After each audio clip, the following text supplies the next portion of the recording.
A sober report on the National Insurance Scheme tops your Barbados Today Evening News Update for Thursday, October 4. Thanks for joining us. I'm Fernella Wedderburn. The government's debt restructuring exercise has dealt a swift blow to the National Insurance Scheme. Today, Lisa Wade, actuary and principal on pensions and benefits of ECLA, told a forum examining an investment policy review for pension plans at the Lloyd Erskine Sandiford Center that the NIS will lose significant investment funds as a result of the restructuring, and the fund now stands to be depleted earlier than expected. Prior to the debt restructuring, it was expected that we had about 8.5 years worth of expenditure in the reserve fund. Post restructuring, it's looking about 6.5 years. Okay, so the reserve fund has been depleted. And because now we're going to have less money in the reserve fund, the investment income is going to drop quite a bit as well too, because that's less money invested. And on top of that, future investment returns are going to be lower because the coupon rates have dropped on the bonds that we're so heavily invested in within national insurance. So it's expected that the investment income is probably going to drop at least by $50 million a year. Okay? So hence, we're going to hit that critical point before 2034, and the funds will definitely be depleted before 2054.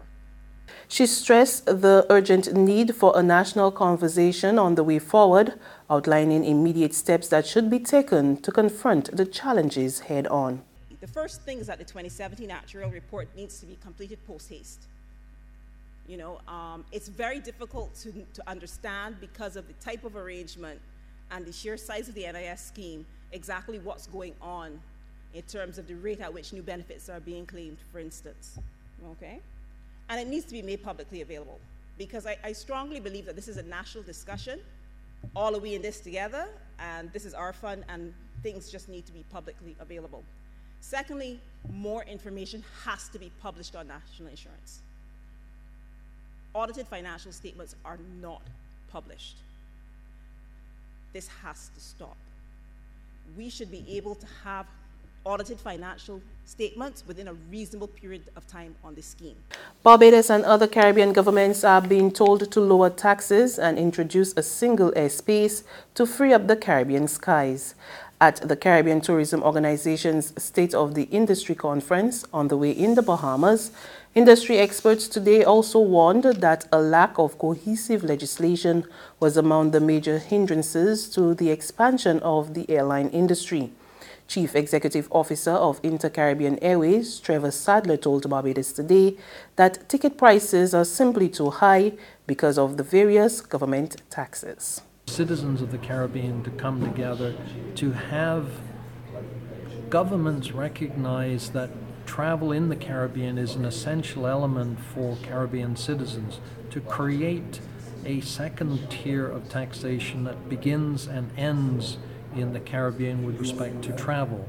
If my journey begins in one point in the Caribbean, I end my journey in another point, to apply a different taxation level that's frankly kinder to the pocketbook, that money is going to come back into the economies of those countries by way of more room nights, more eating in a restaurant, more t-shirt purchases, and so forth.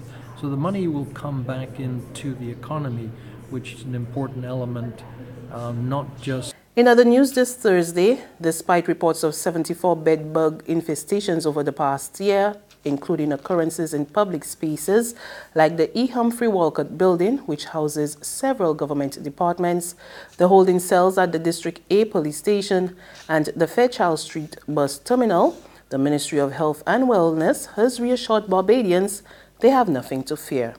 Acting Chief Medical Officer Dr. Kenneth George said while bedbugs do create feelings of uncertainty and confusion, they are not considered a threat to public health because they are not known as disease vectors.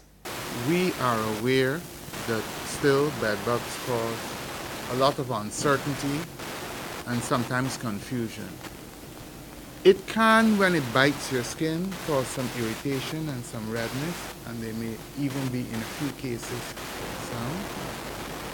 a rash around the site. However, other than that, there is no serious medical diseases that are either transmitted or communicated by the bedbug. Meanwhile, Chief Environmental Health Officer Francina Bascom advised Barbadians on what they should look out for if they suspect bedbug infestations in their homes. When you look along because it's basically your sleeping areas. So along the bed, similar like how you would see you mentioned termite trail, right? You would see like these black marks along those crevices. In addition, if they're actually biting you, you would realize your bites are in a line as opposed to circular. They'll be in a line. You'll have a line, a row of bites on your skin. So you can identify them. And basically, you will start first by looking in the first place you are likely to see them. In your bed, because it's when you are at rest, you have gone to sleep. That is when they come out and are active. There's regional and international news after this short break.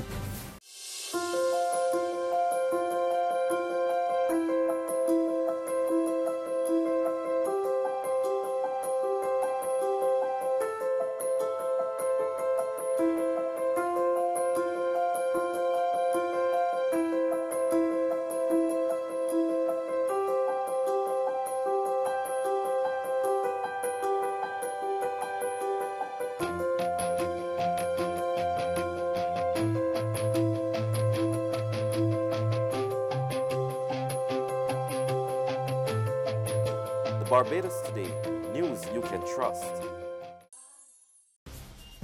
Welcome back to Regional News. Teachers in Guyana are threatening to stage industrial action yet again. This time around, they are upset about the composition of the arbitration panel, which will deliberate on salary increases for teachers. More in this report from Capital News. The Guyana Teachers Union today signaled its intention to take strike action again should government not address the issue of the arbitration panel. The union is disappointed with the government's appointment of a chairman for the arbitration panel to deliberate on salary increases for teachers. President of the Guyana Teachers Union, Mark Light, at a press conference, said the union had rejected the appointee, Dr. Leland Lucas. I'm of the view that there is some sinister plans afoot to thwart the process and not to allow fairness and equity to prevail. The union left the meeting last Tuesday, and we indicated subsequently that we will give the minister with responsibility for labor 7 days to rescind his appointment, and today being the 7th day, we indicated that thereafter the union will be proceeding on industrial action. In fact, that we will be calling our members out for the second time to be engaged in strike action. And on the international front in the United States, Republicans gained confidence today that President Donald Trump's U.S. Supreme Court nominee, Brett Kavanaugh, will win the Senate confirmation after two wavering lawmakers responded positively to an FBI report on accusations of sexual misconduct against the judge. The facts do not support the allegations levied at Judge Kavanaugh's character. The background check is in, and Republicans are increasingly confident they'll get Brett Kavanaugh confirmed to the Supreme Court. But furious Democrats are calling the FBI's investigation a whitewash. And that is very bad for this body, for the Supreme Court. I'm Andy Sullivan in Washington, where protesters are mounting a furious push to sway the outcome of what is sure to be a close vote on Friday. Thousands rallying in front of the Supreme Court and taking over the lobby of a Senate office building. Lawmakers are shuttling in and out of a secure room, reading an FBI report that examines multiple allegations of sexual misconduct.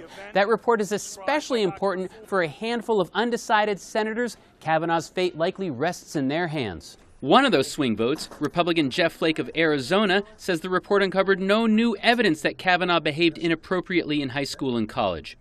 Republican Susan Collins of Maine, another undecided, says the report appeared to be, quote, very thorough. That's an ominous sign for Democrats who oppose Kavanaugh. They had hoped Flake and Collins would break with their party and vote no. Democrat Dianne Feinstein says the FBI's review was nowhere close to being comprehensive enough. But what I can say is that the most notable part of this report is what's not in it.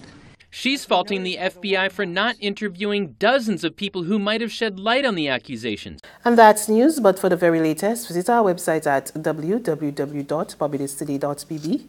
You can also subscribe to our e-paper email updates and like us on Facebook, and sign up for our breaking news alerts via WhatsApp. We're also on Izumi Media and Bus Terminals, as well as Screenplay at supermarkets and gas stations near you. And you can also hear us on Mix 96.9 FM. I'm Fernella Wedderburn. Good evening.